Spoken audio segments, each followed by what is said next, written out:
Meta. on the World Wide Web.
Hey everybody, and welcome to Bracket War Room, presented by Tom Clancy's The Division video game. I am joined by Ricky O'Donnell, SB Nation college basketball editor, and Nick Fasulo. Of course, we have a lot to talk about. What we are focusing on today, we are focusing on sharpshooting. We're talking about the teams that, even if they're not 1 seeds, even if they're not 2 seeds, teams that can get so hot, the teams that are on fire from way deep. I will never do that again. I apologize, America. Right. It was pretty good. Yeah. It wasn't bad. Who can hang with anybody, even if they're outclassed athletically, talent-wise, size-wise, that really can change the game from way downtown. Bang. So let's start in the South. I believe with you, Ricky, we're going to talk about a couple of teams, Colorado and Cal. And Cal. So we're starting Pac-12, who got a lot of love. Got a lot of attention. We kind of learned something today. All right, so talk to me about these teams and specific sharpshooters that you see from the Bears and the Buffs. Yeah, I guess we can start with Colorado. I've liked Colorado the entire season. They were 5th in the Pac-12, but I thought that conference was pretty deep the entire year. Colorado, very interesting 8-9 matchup against Connecticut. Connecticut just went on sort of a Cinderella run in the American just to get this far.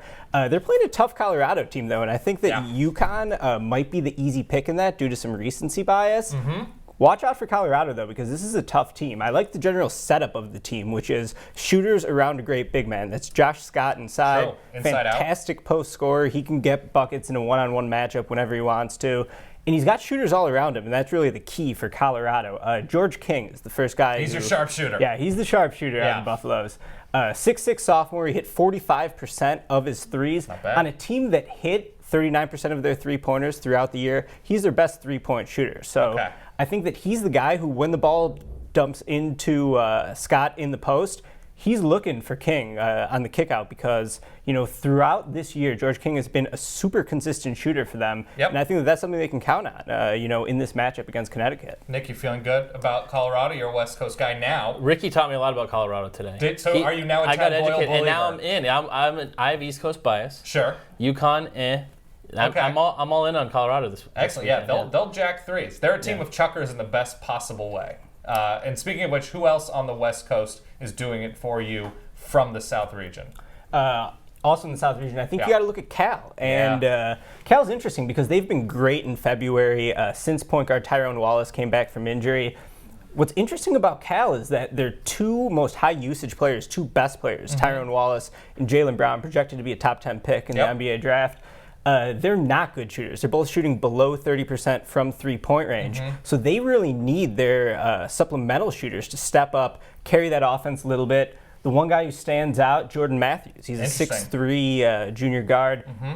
He can shoot the ball extremely well. He's taking 6.2 threes a game. He's knocking down 41%. He hit 44% last year. So that's a guy who they can count on when proven from deep. When Wallace and Brown aren't just putting their head down trying to get to the rim, they can kick out to Jordan Matthews and another guy, Jabari Bird, who is a McDonald's All-American, fantastic player. He's a 40% three-point shooter as well. I think Matthews and Bird, those dudes need a higher percentage of the possessions, I think, because for as talented as Brown and Wallace are, you don't want, isolation ball in the tournament. You don't want two guys putting their heads down trying to force the action.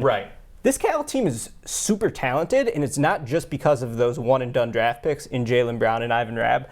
Jordan Matthews and Jabari Bird would be stars on any other team. On this team, they're supplemental players, and they're both fantastic shooters. I think that, if they get hot, Cal could potentially go on a run. So we're talking about a 4 seed in Cal, and I believe it's an 8 in Colorado. So nobody wants to play a team that can get that electric from deep, and these are two teams that really can. And you're high on Cal as well. Not as much on the point guard Wallace. Yeah, I think Wallace sometimes, I haven't seen what I wanted to see out of him this season. They got one of the best starting fives in the country. Right. Wallace and Bird got to get the ball more. The focus has been on Rabb and Brown.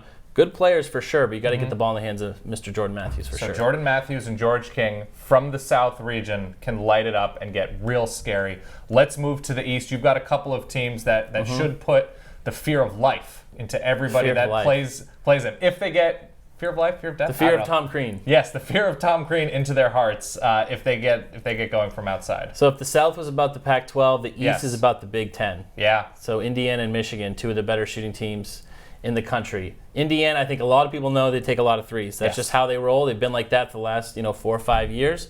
Right now, they don't have James Blackman. A lot of people know him. McDonald's All-American, good player. They're probably better without him. So who does that leave on the perimeter? Mr. Yogi Ferrell and Robert Johnson, two very good three-point shooters. I think Yogi's been up and down this year, but he's a point guard, so that's kind of to be expected. He's asked to do a lot on the court because he's been the leader of that team for the last few years. This is his season where it's make or break. His team, yeah. Make or break, or go to Europe. I'm not so sure he's an NBA player. Sure. But he's a great college point guard, and this is his time. And then Robert Johnson really is that spot-up guy that you need to hit shots in a tournament. He's the guy that is like third, fourth option on a team that gets hot during the tournament. You've got to look out for him. Teams are going to have to guard him. Indiana's going to need him to play well if they're going to advance. Yeah, and really spread the court against a lot of these teams who are, you don't get to the tournament if you're bad defensively, if you don't guard the perimeter. Absolutely. So he does take on that role. And another team that you feel like can shoot well, even though they are playing, I believe, in a play-in game, you feel like if this team does have a chance to get into the tournament, into a meaningful level, it's going to have to be from outside. Michigan, we may not even see them come Thursday. They're playing, I don't even know if it's tomorrow. Friday night, it's so Wednesday and Friday. So they're Wednesday. They're playing Tulsa on Wednesday again. Everyone in the world hates Tulsa right now, and Syracuse. But the way that Tulsa and Notre Dame, who could be their next opponent after that, they allow you to shoot the three. And Michigan's a pretty good three-point shooting team. They're also pretty reliant on it. So you would think that there's going to be a lot of three-pointers taken in that game. Guys that stick out, Duncan Robinson, Aubrey Dawkins, and Derek Walton.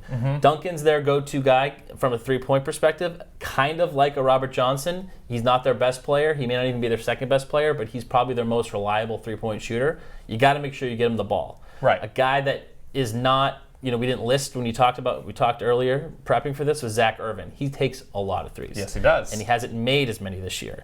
He's the guy that a lot of people know about, but at the same time, he hasn't performed, I think, as well as people were looking for him to do. But again, they will take a lot of threes because the opponents that they have for these first few games, assuming that they play out that way, they're going to give them that shot. So naturally, it's just going to happen. Expect a lot of long balls if the Wolverines are on the court. If you're going to give me a percentage, both of you, of Michigan getting to Sunday, I suppose, so that means beating Tulsa and beating Notre Dame. What percentage in your mind, how likely is that to happen? I mean, I would say probably a 40% chance. Okay. It seems like every year there's a team that plays in the first four, goes on a run. Right.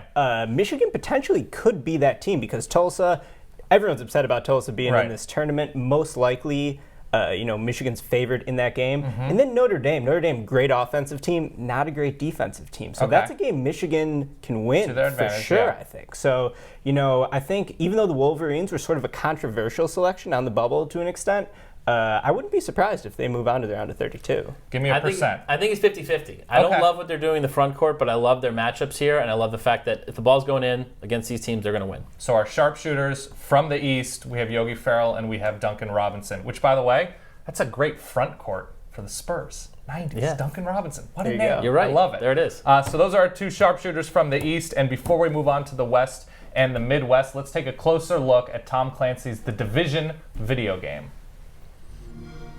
After the virus hit, New York fell apart in a few days. We are the last line of defense. We are the Division.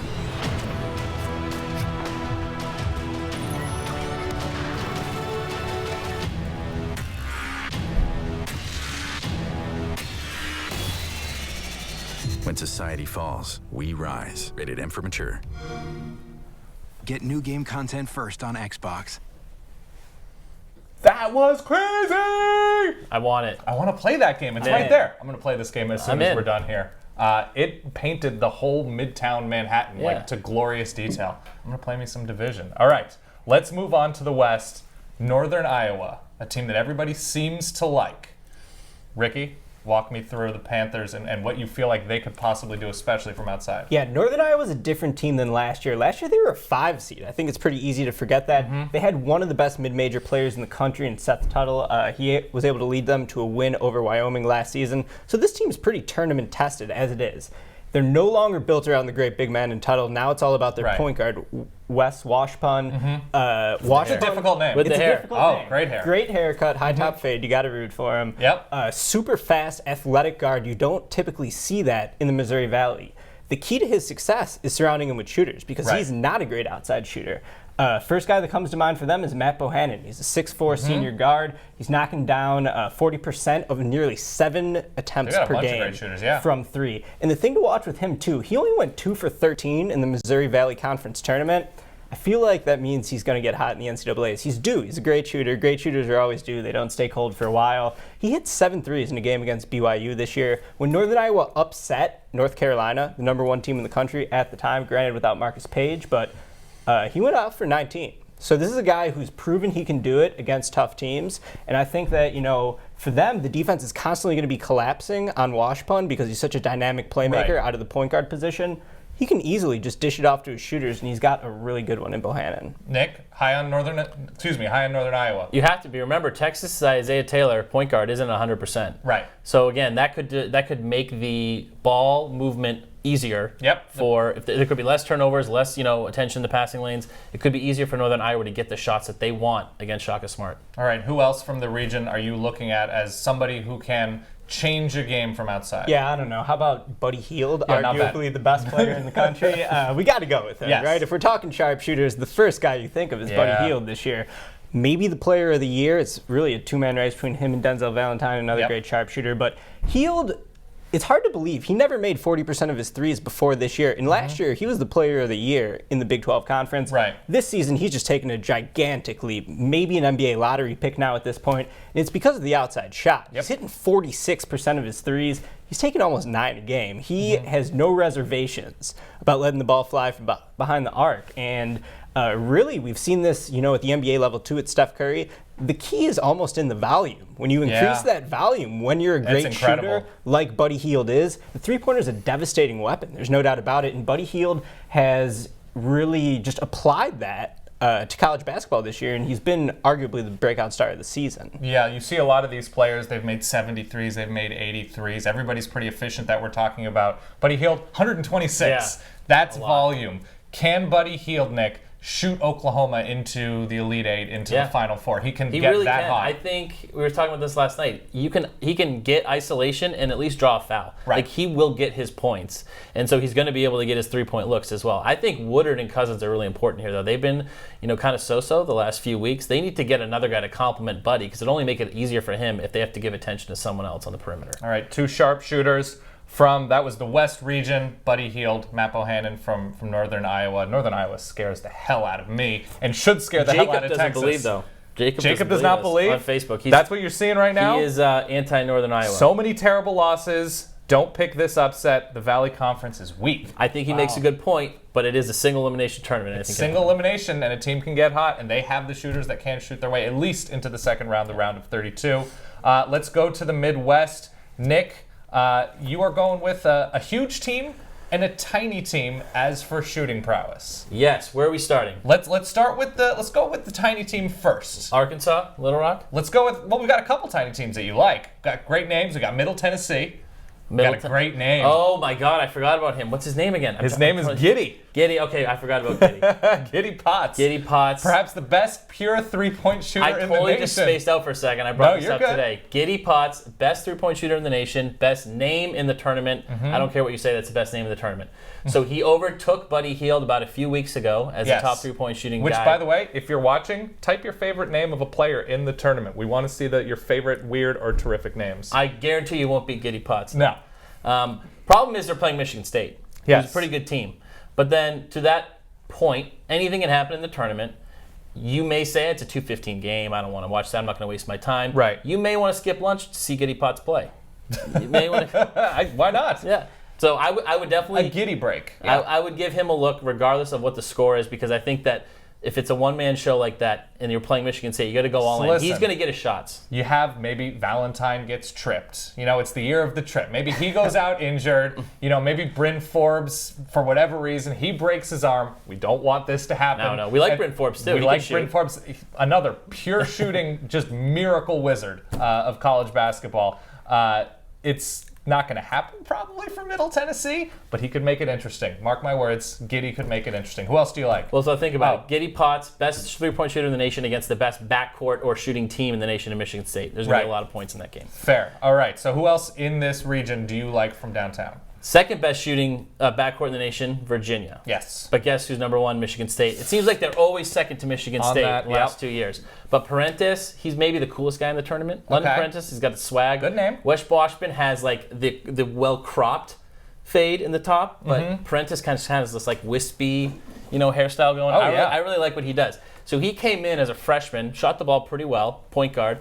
Sophomore year, remember last year they had Justin Anderson who took a lot of threes. Sure. His percentage wasn't as good. He was more of a distributor. This year they lose Anderson and his percentage is right back up. That's really, if you're a coach for a guy like that to step up and get back on your game after kind of playing a different role a year before, that's really impressive. He's one of the best players in the country right now, and I think it's key to make sure that he's making shots to give Brogdon space so they can both operate. And a big thing, once again, Virginia is not a volume team from downtown. They are not. They are efficient, but they don't rely on that. And they're smart. They are smart. They take good shots. Yes. All right. And the final team, by the way, Michigan State, Virginia, who do you favor from downtown at this point? I'm giving it to Michigan State, Interesting. but it's hard to beat a good team 3 times in a row. This Virginia team, mostly pretty similar. Yes, they lost Justin Anderson, but Brogdon, Parentis, those dudes have been around for a long time.